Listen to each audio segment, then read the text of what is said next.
90 লাখ টাকা দিয়ে ফ্ল্যাটটা কিনেছি, আপনারা কইছেন 3 মাসের ভেতর কাজ রেডি করে দেবেন। কাজ দেখেই তো মনে হচ্ছে না 3 মাসে হবে। আরে আপনি কোনো চিন্তা করেন না, 3 মাসের ভিতর আপনার ফ্ল্যাট রেডি করে দেবানি। 2 মাস তো অলরেডি শেষ, ফ্ল্যাটের কাজের তো এখনো কিছুই হয় নাই, আর 1 মাসের ভেতর কিভাবে কমপ্লিট করে দেবেন?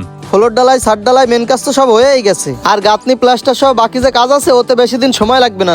আপনাদের কোম্পানির উপর বিশ্বাস আস্থা রাখেই ফ্ল্যাটটা কিনছি, টাকা পয়সার কোনো ঘাটতি করি নাই, তাই আমার সাথে কোনো নয়ছয় করেন না। না, 9-6 কেন করবো? এই বিল্ডিং এ তো ফ্ল্যাট আপনি একা কেনেন নাই, 17টা ফ্ল্যাট আমরা বিক্রি করছি, আর মানুষের আস্থা বিশ্বাস আছে বলেই আমাদের কাছ থেকে ফ্ল্যাট কিনছে। আর আপনার ফ্ল্যাটের কাজ অনেক দূর হয়ে গেছে, আসেন আমার সাথে, আমি দেখাচ্ছি আপনার কাজ কতদূর কি করছেন তা তো দেখছি, আর নতুন করে কি দেখবো?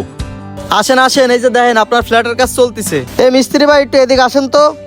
এই দেখেন কাকা, এই যে গাঁথনি কমপ্লিট হয়ে গেছে, আর বাকি যে কাজ আছে ওতে বেশি সময় লাগবে না। জি ভাই বলেন। বলতেছি যে এনার ফ্ল্যাটটা দ্রুত কমপ্লিট করে দেয়া লাগবে, তাই ওই ফ্ল্যাটগুলোর কাজ পরে কইরেন, আগে এটা কমপ্লিট করেন। আচ্ছা ঠিক আছে, আজকে তো কাজ বন্ধ, কালকে তো এই ফ্ল্যাটের কাজ ধরবানি। এইভাবে যদি কাজ বন্ধ রাখে তাই 1 মাসের ভিতর কিভাবে ফ্ল্যাট রেডি করে দেবে? ও নিয়ে আপনি চিন্তা করেন না, সময় মতো আপনার ফ্ল্যাট রেডি করে দেবানি। আচ্ছা ঠিক আছে, তাই আমি গেলাম, আমার কাজ আছে। ঠিক আছে যান, যদি এদিকের কোনো কাজে দরকার হয় ফোন দিবানি, আইসেন। এ ভাই আপনার কি মাথা সমস্যা হয়েছে? 1 মাসের ভিতরে এত বড় ফ্ল্যাটের কাজ কিভাবে শেষ করব? আরে উনিই তো তারা দিচ্ছে, ওনার দ্রুত ফ্ল্যাট লাগবে, অত ভালোভাবে কাজ করার দরকার নাই, কোনো রকম ভাবে কাজ কমপ্লিট করে দেন। কোন রকম ভাবে কাজ করলে তো কাজ ভালো হবে না, পরে তো মিস্ত্রির বদনাম হবে। এত দুর্নাম বদনাম নিয়ে আপনার চিন্তা করার দরকার নাই। এই জায়গায় আপনিও থাকবেন না, আমিও থাকবো না, যে থাকবে সে বসবে। আপনার যেভাবে কইছি সেভাবে কাজ করেন, আমি বাসি না আমার জ্বালায়, উনি আছে বদনাম নিয়ে।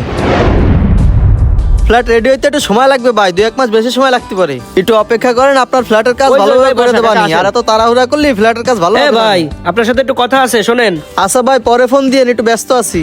জি ভাই বলেন। আপনার বিল্ডিং এর তে আমার মামারা যে আমি একটা ফ্ল্যাট কিনে দিছি, এটা কি আমার ভুল হয়েছে নাকি? কেন ভুল হবে কিসের জন্য? ফ্ল্যাট নিয়ে কোনো ঝামেলা হয়েছে নাকি? ঝামেলা এখনো হয়নি, তবে আপনি মিস্ত্রিরা যেভাবে কাজ করতে বলছেন তাতে তো ঝামেলা হবেই। কেন মিস্ত্রির আমি আবার ঝামেলা হওয়ার মতো কি কাজ করতে বললাম? আপনি মিস্ত্রিরা যেভাবে কাজ করতে বলছেন, মিস্ত্রি কিন্তু সব আমার কাছে যায় বলছে। আমি বেরোচ্ছি, গেট খোলা থাকলো।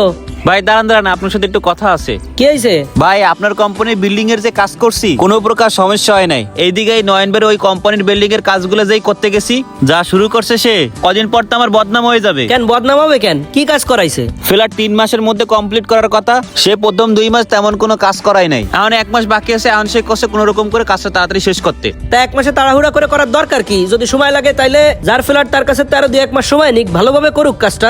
আরে ওই ফ্ল্যাটটা আপনার ওই মামার, যারা আপনি ফ্ল্যাট কিনাই দিয়েছিলেন, আর কাজ যদি ভালো মতো না হয় তখন তো আপনারও মান সম্মান থাকবে না, এর জন্য আপনারা বলতে আসলাম। আচ্ছা ঠিক আছে, চলো আমি যাই দেখতেছি বিষয়টা। হ্যাঁ ভাই, আপনি বিষয়টা একটু দেখেন, নাইলে আমার কাজের বদনাম হয়ে যাবে। শোনেন, ওই রিফাত মিস্ত্রি কিন্তু শুধু আপনার কোম্পানির কাজ করে না, ও কিন্তু আমার কোম্পানির কাজও করে, এই জন্য আমার কাছে যায় সবকিছু বলছে। এভাবে তাড়াহুড়া দিয়ে যদি কোনো রকম কাজ করান তাহলে তো ফ্ল্যাটের কাজ ভালো হবে না, মিস্ত্রির বদনাম হবে, আপনাদের কোম্পানিরও বদনাম হবে। ভাই আপনার মামা এসে তাড়া দিছে, এই জন্য কাজটা তাড়াহুড়া করে করতে বলছি। তা আপনারা তাড়া দেওয়া লাগবে কি জন্য?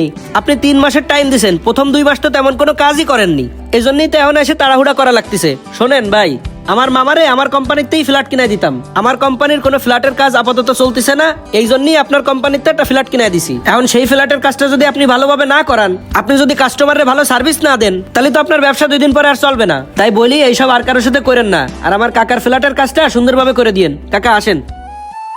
মানুষের সাথে প্রতারণা করে মানুষকে ঠকিয়ে কখনোই সফলভাবে ব্যবসা করা যায় না, তাই সততা এবং নিষ্ঠার সাথেই ব্যবসা করা উচিত।